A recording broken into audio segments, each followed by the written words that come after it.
Officiellement, en octobre 2013, débute le démantèlement de l'arsenal chimique syrien au terme d'âpres négociations.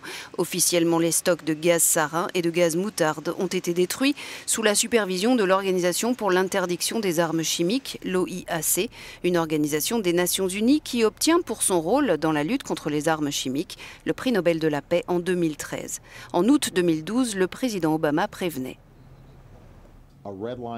La ligne rouge pour nous, c'est que nous commençons à voir tout un tas d'armes chimiques se déplacer et être utilisées. Cela changerait mon calcul, cela changerait mon équation.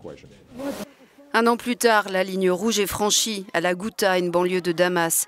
Une attaque au gaz sarin fait entre 320 et 1700 morts selon les estimations. La plupart des civils, régime syrien et opposition se renvoient la responsabilité. Assad nie et menace. Ça va devenir pire s'il devait y avoir une frappe ou une guerre stupide. Que voulez-vous dire par pire? Pire à cause des répercussions, parce que personne ne peut dire que ce seraient les répercussions d'une première frappe quand on parle d'une région. Il ne s'agit pas seulement de la Syrie, c'est une région interconnectée.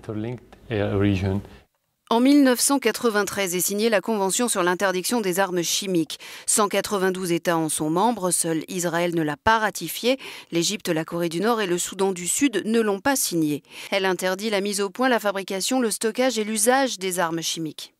Sinon, l'OIAC recommande des mesures punitives à l'encontre du pays contrevenant et peut, si la gravité est avérée, mener le cas devant le Conseil de sécurité de l'ONU.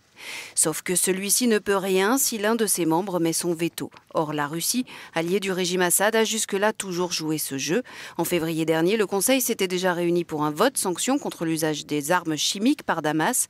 Moscou et Pékin l'avaient bloqué. Depuis 2013 et le démantèlement présumé de l'arsenal syrien, les attaques n'ont pas cessé. Du gaz chloré aurait notamment été utilisé, comme en septembre 2016, à Alep, faisant une centaine de blessés.